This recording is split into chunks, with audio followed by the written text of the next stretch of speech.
Hello and welcome to this episode of No More Gear Fear, where we're going to walk through a list of equipment that I use to help you to get over that, what we call the gear fear.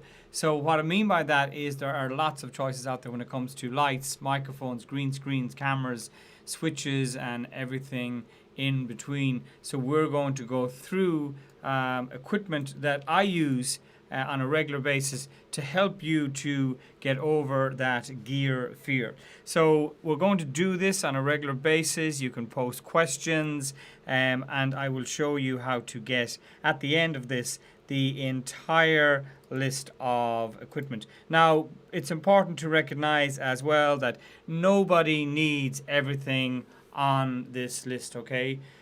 Unless you do what I do, and then you wouldn't be watching the video because you'd know the type of equipment to use. So the reason for the extensive list is that over the years I've tried out a lot of different equipment, and some of it was a waste of money. It's in a drawer somewhere because I was probably skimping a little bit too much years ago, thinking that certain equipment was going to be good enough when in reality it wasn't. And so learn the hard way so you don't have to. So really what we're going to go through, as I say, is some equipment. Most of it you can get on Amazon or directly from main supplier, and if you can get it elsewhere and shop local, all the better. So the first thing we're going to touch on is microphones, and you'll see there on the screen that I purchased this particular microphone on the 7th of August 2022. So last year on the 7th of August, not that long ago. And this is one of the shotgun microphones that I use and recommend. Okay, a couple of things to point out about this microphone. So as I go through the No More Gear Fear episodes, I will be highlighting the ups and downs, the pros and cons of each piece of equipment, and you can watch the recording back and make some more informed decisions when it comes to the equipment that you're going to buy and use. So this particular mic, I'm going to go through a couple of the positives and a couple of the negatives. Okay, so let's start with the positives. Price wise, it's a good price, €118, probably around the $100 mark. It's a relatively new mic. It will plug directly into your phone. It will plug directly into your computer via USB-C actually. So that's good as well. So great out and about microphone, and also plugs directly into your computer. So some of the other mics that I'm going to talk to you about don't plug directly in. You're going to need a interface, and we will be looking at those as well. So as I say, great mic, use it at home. It's small, it's portable, it's a good price point. And then a couple of things to be mindful of. It is by no means the same quality level as some of the microphones you will see out there. You really want to be considering if you're going to go for a shotgun. Now, first of all, what is a shotgun microphone? Well, if I swing around here to go backstage, so to speak, I will show you exactly what a shotgun microphone is. So a shotgun microphone is basically a directional microphone. So if we look at the teleprompter shot here, basically a shotgun microphone, as I say, it's directional, it's pointing at you, and it picks up then what it's pointing at, hence the name shotgun. It's a category of microphone as opposed to brand or anything else, okay? So that is that. Great microphone. This particular one, we'll be talking about it later, but it points at you. You don't have to wire yourself up. You cannot see it in the shot here as I present this particular live stream. It is out of the way. In fact, after a while, you don't even realize that it is there. So let me just move this out of the way. And that is what a shotgun microphone is. So it's not as good as some of the ones on the market, but it is out of view. Then you have your USB mics, which we'll talk about again in another episode. So the USB mics typically need to be in view and you can be hitting off them and people start to play with them as they're presenting and stuff like that. I prefer to present with nothing else in the view, only me or my presentation, or a combination of me and the presentation, as you can see right here. And we'll be explaining as we go through No More Gear Fear what and how I do this particular transition. So that's a couple of the negatives in terms of the Rode Go-To video mic, Go-To USB microphone. The next one then is the Elgato, and I use a lot of different Elgato equipment. This is a USB microphone. Again, it needs to be up close and personal, so to speak, like within a foot of your mouth to be actually get the real quality out of it. What I love about this microphone is you can plug your earphones into it as well. If you need to be doing sound check and stuff like that, you can plug your earphones into the Rode Go-To as well. And you can see there that you can hot shoe mount it to your DSLR camera as well. And it's pretty tiny. So back to the Wave 3, sits on your desk, or you can put it on a boom arm. So let me just reach around and show you that.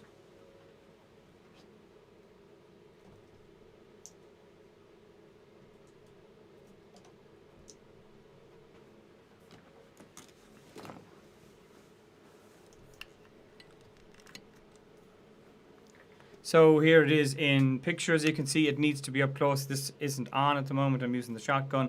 But they do need to be up close and personal, as I mentioned, to get the real quality out of it. And they're a great mic for doing audiobooks or podcasting and stuff like that, as is a good shotgun. It's just, as I say, they need to be close and in the shot. So I don't use them for live presenting, but you can put it on a boom arm and push it out of the way and then come back to it as well. So that is that. If you really want to get top quality studio, that deep, rich, bassy sound that you hear a lot in professional podcasts, then you need to be looking at this, and even probably something more like the Shure SMB 7 or 7B and ones like that. And indeed probably put it through a mixer as well. But if you're doing courses, and even podcasting and stuff like that, and you're satisfied with the sound, and lots of people in a lot of cases mightn't even notice the difference, then these microphones are fine. So really I'm looking at, from a budget perspective, and if you look at the cost, if you go into Amazon for this particular microphone, you're looking at €177. So this is the Elgato Wave 3. It is a premium microphone. It's pretty good. It wouldn't be up there with the Shure SM7B. So Shure USB on Amazon, you'd be looking at the MV7 is 301. The SM7B, which is really pretty much these days the gold Rolls-Royce standard of microphone for podcasting. If you watch The Diary of a CEO or some of those really, really successful podcasts, you will see that Stephen Bartlett and his guest would both be using the Shure SM7B. But you're looking at €417, and it does have to be pretty close to you to get the quality out of it. So really the gear that I'm going to be walking you through is more than adequate for creating courses, doing a podcast, reading audiobooks, and yes, I'm suggesting that if budget allows, then go that little bit further with your microphones, okay? And again, there's lots of options out there. There's the Blue Yeti, Snowball, and there's other ones from Shure as well, and then there's clip-on microphones, which we will get to. So I'm just going to spend a few minutes on these No More Gear Fear episodes just to walk you through just some of the options. If you're not sure, then at least you have my recommendations to go on, and you can chat to me if you have any questions or issues with them, and I'm sure you won't have. So it's what I'm looking to do here is just a list of equipment that suits various budgets, entry to medium level, and then I will be making suggestions if you want to go that little bit further with your microphones and indeed other pieces of equipment. So the next one then is the Rode NTG4 Plus. Okay, really fantastic shotgun microphone, €250. Again, shotgun microphone sits here. It's connected to my teleprompter. We'll be talking about teleprompters in another episode, but a really great, powerful USB, XLR microphone, and you will need to put that through a interface, which I'll show you now. And the interface then is what allows you to connect an XLR microphone to your computer. So if I just go behind the scenes here, and we'll just take a little quick view of that in action. So here beside the Stream Deck, which we'll talk about in another episode, this is the interface for your microphone. So one lead from the microphone into the back of it, and another lead out of the back of it and into your computer. And there's various different switches that you can get and interfaces you can get to connect a XLR microphone to your computer, but they don't plug in direct. Having said that, as I mentioned earlier, the Rode VideoMic Go 2 Ultra Compact goes directly in via USB. So again, the NTG is a powerful mic, but you will need that interface. Another option then is to go for the plugin. So before we do that, the pros and cons of the NTG4. Well, it's a little bit on the intermediate to upper level in terms of price. It is a shotgun. You will need to buy the interface, but you're going to get some serious quality audio out of that microphone. The echo is greatly reduced with shotgun microphones as well, because as I mentioned, they are directional, and it is really important that you cut and reduce as much echo as possible when you are streaming. You do not want to sound like you're recording your podcast or making your course, or you're having your meeting from inside the bathroom. Okay, so reduce echo. We will be giving you tips and tricks about that in further episodes of No More Gear Fear. And so that is that particular one. So the next one then is the actual interface, the switch. There's a number of options there, but in terms of switches, but I like this one, the Wave XLR. Again, if we pop over to Amazon, you'll see it's €172. What's really great about this interface is it comes with amazing software that really lets you up your game when it comes to the audio. So if you do have a microphone and you're looking at improving it, you can either upgrade the microphone or buy this, or both. If it's an XLR, then you'll have to put it through this, and if it's USB, you'll have to go direct and see can you do it through some other software. So that is the switch. You can actually just tip the back of it and it'll mute, and the lights on it go red, which is useful, particularly if you're in a Zoom and you get interrupted and you kind of, where's the mouse, and then get the mouse over as far as the mute button. I know the shortcuts on your keyboard, but you can just reach over the switch and tap the back of it, and it will go red. So if I reach over here and tip it, you see it went red there. Okay, so that is that particular piece of equipment. And then to go to the next level in terms of an interface, a lot of people use the Rodecaster Pro 2. So it's called the Rodecaster because a lot of podcasters use it. It's an all-in-one production solution for podcasting and streaming. It's got buttons built in where you can do various sound effects that are built in as well, things like that. So if you wanted to do the traditional which is built into the software that I use. It's also built into the Switch. But you can see it's a hefty enough price at €727. I don't have one. I don't use one. Not that I wouldn't. It's just I don't really have the need for it. But, you're moving into a fairly significant piece of equipment here, which would be the next level up if you are doing a podcast as well. Then in terms of the Elgato or whatever microphone you are using that is going to be up close, it's important to get a pop filter to stop those P's and S's coming through too much. So 30 quid for that.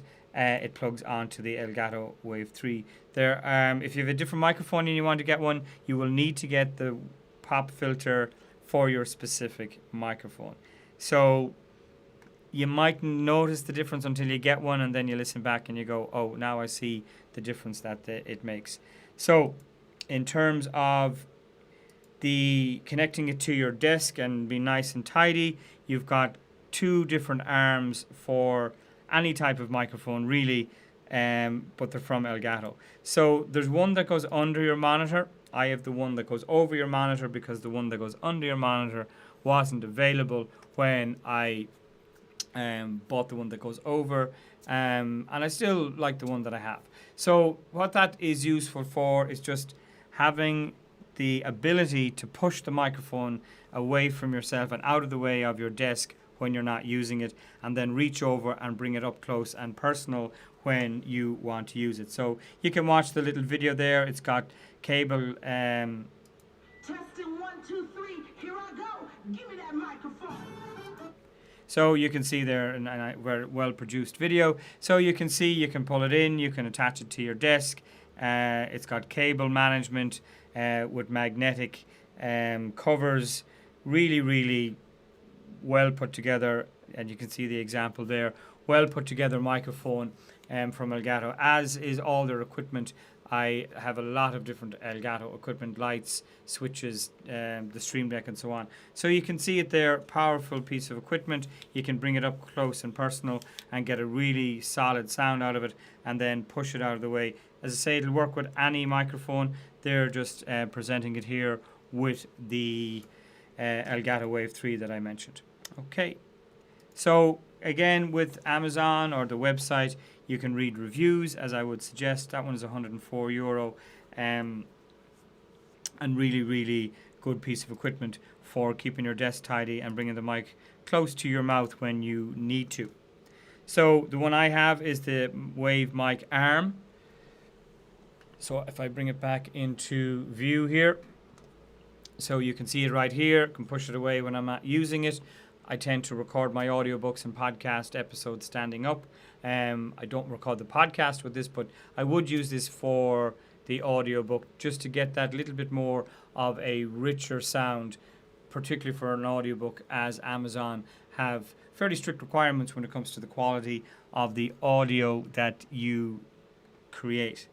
So again, if we click on buy from retailer and go into Amazon, you will see that it is €107 as well. Lots and lots of positive ratings around it. Again, solid, robust piece of equipment that attaches to your desk, as you can see there. And yeah, really, really solid piece of equipment. Okay. And just to finish then out on the audio, and remember, if you have any questions about what we're covering in these videos called No More Gear Fear, you can comment below the video wherever you're watching it, and I will personally reply and answer your questions. So the final two pieces then are, number one, some foam tiles to actually reduce echo. So it's really, really important to get those. So if we just go behind the scenes again here and we switch around to the 360, we'll just swing around here and up. You can see them right there live on my wall, and there'll be some behind the door as well. Okay, so that is the foam tiles. Really, really important to get those. Just be mindful of how you attach them to the wall. A little tip is to spray the back of them with glue spray, let that harden, and then spray them again and attach a sheet of A4 paper to the back of them. That kind of solids them up a little bit. They keep falling if you don't spray them with glue at the back. Okay? And then there's some really, really amazing ones from Elgato, but they're very pricey and they come with frames that you have to drill. So I use sticky command stickers that are easy to remove, that don't do any damage. The final piece on audio then are the in-ear, what I call invisible earphones. They go into your ear and around the back, so people don't see that you're wearing them when you're doing an interview with them, etc. And it just gives you a more crystal clear sound into your audio. So that is that. So that's just a quick rundown through some advice when it comes to your audio in terms of microphone, echo reduction, just getting that crystal clear, echo-free sound for your podcast, for your courses, for your live streams, and all of that good stuff. So if you want to get a copy of the entire list, and then you can pick from the list with the links. Nobody needs everything on the list, as I mentioned. You can get it at the following address. I will speak to you soon.